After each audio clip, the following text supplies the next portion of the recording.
Salut les petits potes, c'est Delcor, j'espère que vous allez bien. Aujourd'hui on se retrouve pour un seul thread d'horreur, mais vous allez voir, il est assez long. Allez, je vous propose qu'on perde pas plus de temps, donc si vous voulez soutenir, vous connaissez le meilleur moyen, c'est un petit pouce bleu et un abonnement. Et si jamais tu veux être tenu au courant un petit peu plus vite, n'hésite pas à venir sur Insta. Allez, prends-toi une petite boisson et installe-toi confortablement. Je vais vous lire ça comme ça a été posté parce que c'est quand même plutôt bien écrit. Bonjour à tout le Let's Not Meet FR. Je raconte ici une histoire toute fraîche qui m'est arrivée aujourd'hui et qui m'a fait avoir la peur de ma vie.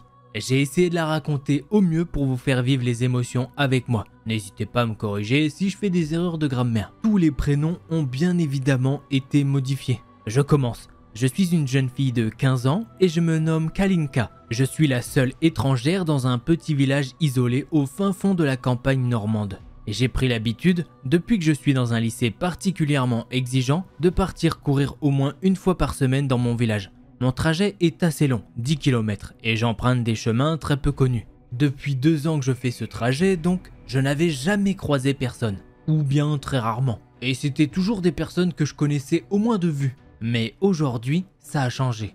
Il était environ 17 h et je m'engageais sur le chemin le plus méconnu et reculé de tout mon trajet habituel, qui est un tout petit chemin sinueux qui passe entre les champs et où même une petite voiture aurait du mal à passer. À ce moment-là, il faisait très chaud, surtout pour moi qui ai l'habitude du climat plus froid de mon pays d'origine. Donc j'ai ralenti ma cadence et je me suis mis à marcher pour ne pas me retrouver mal. Alors que j'arrivais vers un virage, j'ai aperçu tout au bout, presque complètement caché par les haies épaisses et les hautes herbes, un jeune homme, ni grand ni petit, habillé simplement d'un vieux t-shirt gris et d'un pantalon noir. D'ailleurs, il promenait son chien. Il était arrêté et me tournait le dos. Mais son chien, lui, il m'avait bien vu. Le dit chien, un énorme husky sibérien, s'est immédiatement mis à aboyer. Et le jeune homme s'est retourné. Il m'a vu et a immédiatement rangé quelque chose dans sa poche avant de continuer son chemin avec son chien. Il était encore loin devant moi à ce moment-là. Et je me disais que c'était peut-être simplement un ado en train de... et qu'il avait peur d'être dénoncé. J'avais tout de même ce sentiment profond de danger.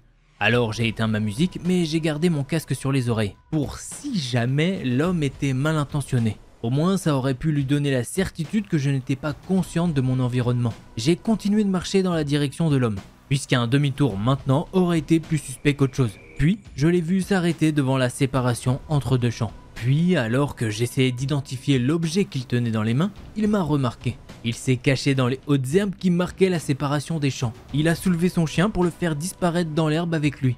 Je me suis dit qu'il avait simplement dû avoir peur et j'ai continué ma route. Mais cette peur viscérale qui s'emparait malgré moi de mon estomac et me nouait la gorge semblait me dire de faire attention à lui.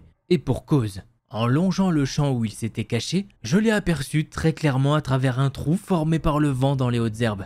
J'ai pu identifier ce qu'il faisait. Il tenait son téléphone dans la main gauche et était en train de passer un appel, dont je n'entendais que les échos indistincts à cause du bruissement incessant des feuilles des arbres du bocage normand.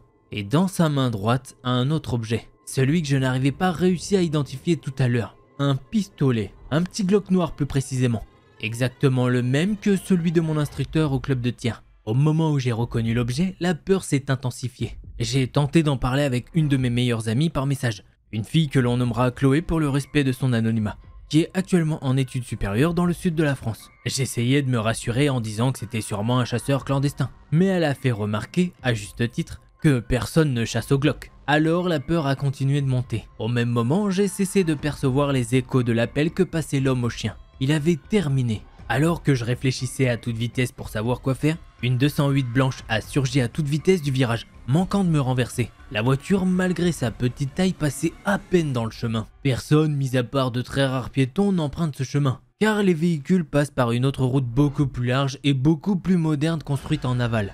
Dans la voiture, 2 personnes de l'âge approximatif de l'homme au chien. Je me suis remise à marcher, mais la voiture s'est arrêtée en plein milieu du chemin, me barrant le passage. J'allais grimper le talus pour la contourner et partir d'ici. Mais c'est alors qu'une voix derrière moi, celle de l'homme au chien, a crié « C'est la Russe !» Qui étaient ces gens?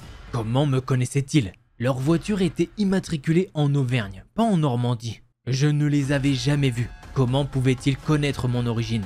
Que savaient-ils de moi? Personne, à part les proches, ne sait l'origine de mon père, puisque son nom de famille a été francisé. Je ne porte pas dans la réalité un prénom caractéristique d'Europe de l'Est, ce qui m'a fait écarter la piste d'un ancien camarade de classe. Je n'ai pas voulu chercher à en savoir plus, J'ai juste couru dans la direction d'où venait la voiture en montant sur le talus. Je savais qu'il y avait une maison non loin de là, mais les propriétaires étaient des Américains qui ne venaient qu'à partir du début de juin pour les commémorations du débarquement. En tout cas, le 19 mai, ils n'étaient pas là. En passant devant l'entrée d'un ancien étang de pêche à la truite, abandonné il y a plusieurs années de cela maintenant, j'ai remarqué un très gros sac poubelle, entouré de rubans adhésifs épais, et ça dégageait une odeur indescriptible, pestilentielle qui me prenait à la gorge.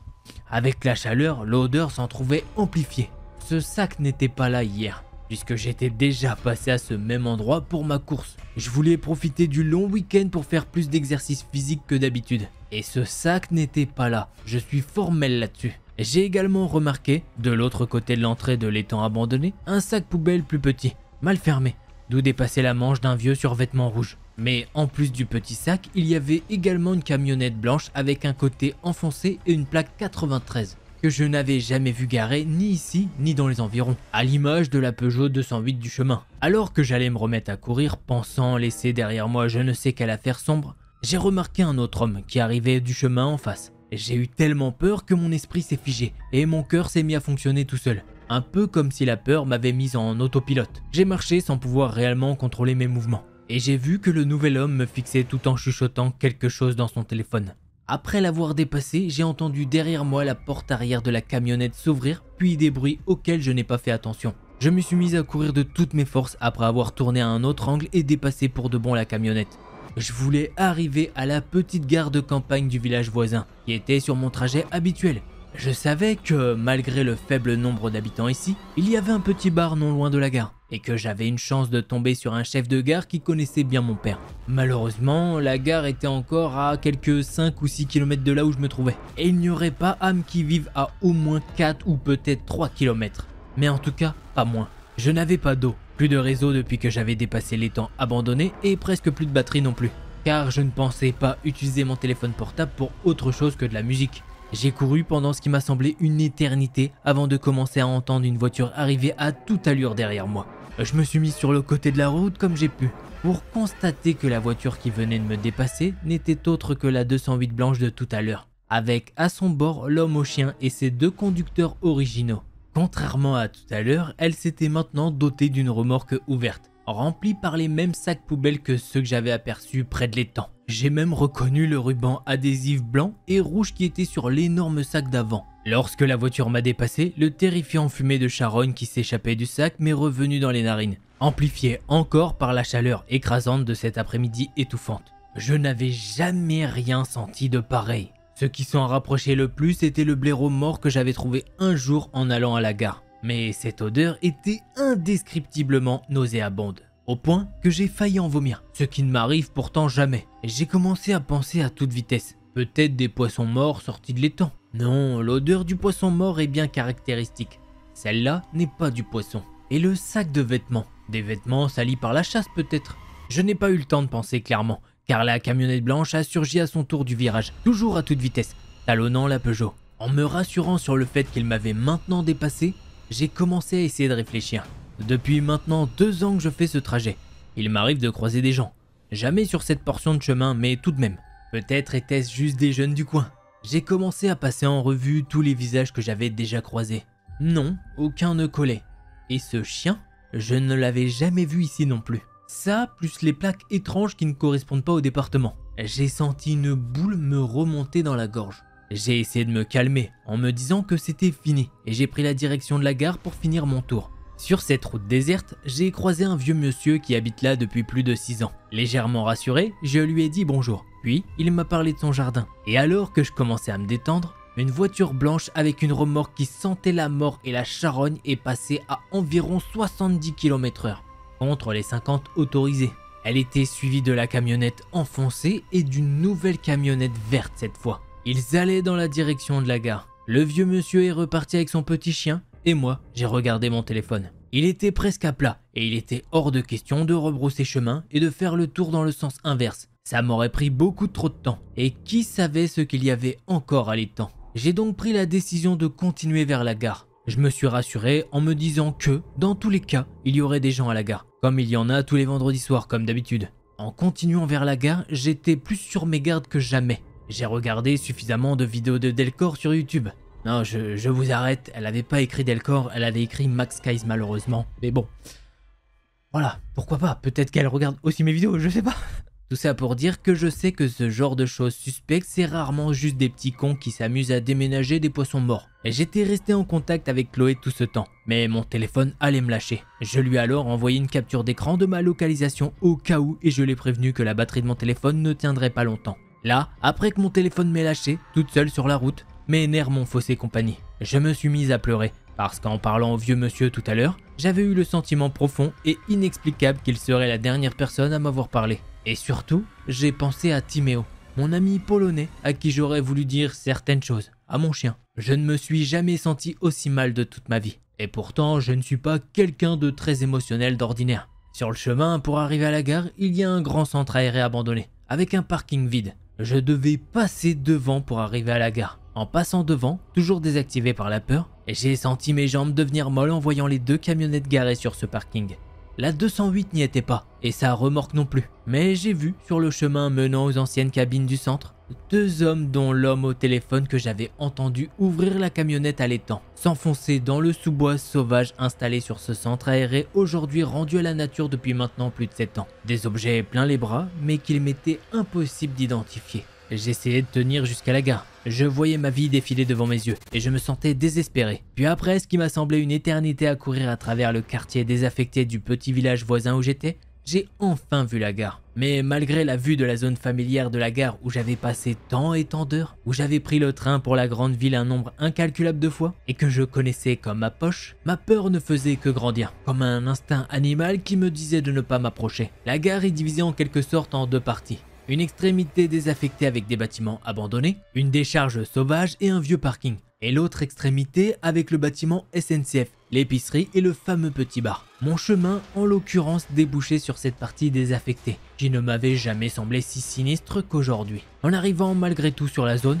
mon cœur s'est décroché quand j'ai vu la 208 blanche avec sa remorque, garée royalement sur le vieux parking désert. Je suis resté paralysé pendant quelques secondes. Puis j'ai vu la portière arrière s'ouvrir et nul autre que l'homme au chien en descendre tout en me fixant avec un regard que je sens encore à l'heure où j'écris ce post et qui me suivra certainement toute ma vie tant il me glace le sang. À cet instant, mon corps a enfin réagi et je me suis mis à courir le plus vite possible pour atteindre la partie la plus fréquentée de la gare. Je voyais ma vie défiler devant mes yeux et surtout, je pensais à Timéo. Timéo qui ne s'appelle pas vraiment Timéo. Si tu vois ce post, c'est une déclaration, ok? Et j'ai cru que je ne le reverrais plus jamais parce que j'entendais les bruits de l'homme au chien qui me suivait. Une fois dans la partie fréquentée de la gare, j'ai vu que le quai était désert et le bar fermé pour congé, sûrement à cause du long week-end. Avant d'arriver au prochain pôle d'activité, une petite usine dont je tairai le nom pour préserver ma famille, et un magasin de tondeuse d'occasion. Il me fallait traverser une autre rue abandonnée, avec l'ancien bureau de poste, un ancien cabinet médical et des maisons de saisonniers sans propriétaire depuis le Covid. Jamais cette petite rue ne m'a semblé aussi longue. Malgré le fait que je n'avais plus de batterie, j'utilisais le reflet de l'écran de mon téléphone pour vérifier la distance de l'homme au chien. Après moins d'1 minute qui m'a tout de même semblé durer 2 heures, je suis enfin passé devant la cour de l'usine qui était ouverte et occupée par 2 ouvriers qui prenaient leur pause. Et de l'autre côté de la rue, le propriétaire du magasin de tondeuse nettoyait les modèles exposés à l'extérieur. J'ai constaté avec soulagement que l'homme au chien avait tourné les talons juste avant d'arriver devant la cour de l'usine. Je suis ensuite rentré chez moi. Et j'ai eu tellement peur que j'ai mis 3 fois plus de temps à rentrer que je n'aurais dû. Tellement je me cachais derrière des voitures et des haies pour ne pas être vu par un hypothétique complice. J'ai enfin atteint ma maison. J'ai mis mon téléphone en charge et j'ai pleuré sans m'arrêter pendant 20 minutes tellement j'avais eu peur. Je pense aller signaler l'histoire des sacs poubelles à la gendarmerie nationale bientôt. Mais je ne sais pas si cela en vaut la peine. Qu'en pensez-vous ? J'espère ne pas avoir fait trop de fautes de grammaire tout de même. Et malgré le fait que j'espérais ne jamais avoir écrit dans ce subreddit, je me retrouve aujourd'hui à le faire. Je n'ai aucune idée de ce qui a bien pu se passer.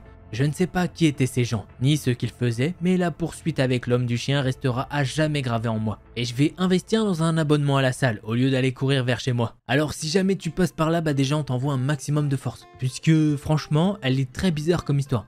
T'as demandé si tu devais aller voir la gendarmerie nationale. Je pense qu'ils préfèrent avoir une fausse piste ou quoi, un peu truc, bon tant pis c'était pas ça, plutôt que mince, il y a quelqu'un qui est mort et qui est porté disparu. Comme tu l'as dit, tu regardes pas mal de true crime et tout, donc forcément je pense que peut-être il y a un truc. En tout cas, l'histoire elle est vraiment très chelou. D'ailleurs, vous dans les commentaires, n'hésitez pas à donner votre théorie. Voilà, les petits potes, cette histoire est maintenant finie. Si vous avez kiffé, n'hésitez pas à mettre un petit pouce bleu et un abonnement. Allez, c'était Delcor, en attendant la prochaine vidéo, prenez soin de vous, tchuss les petits potes.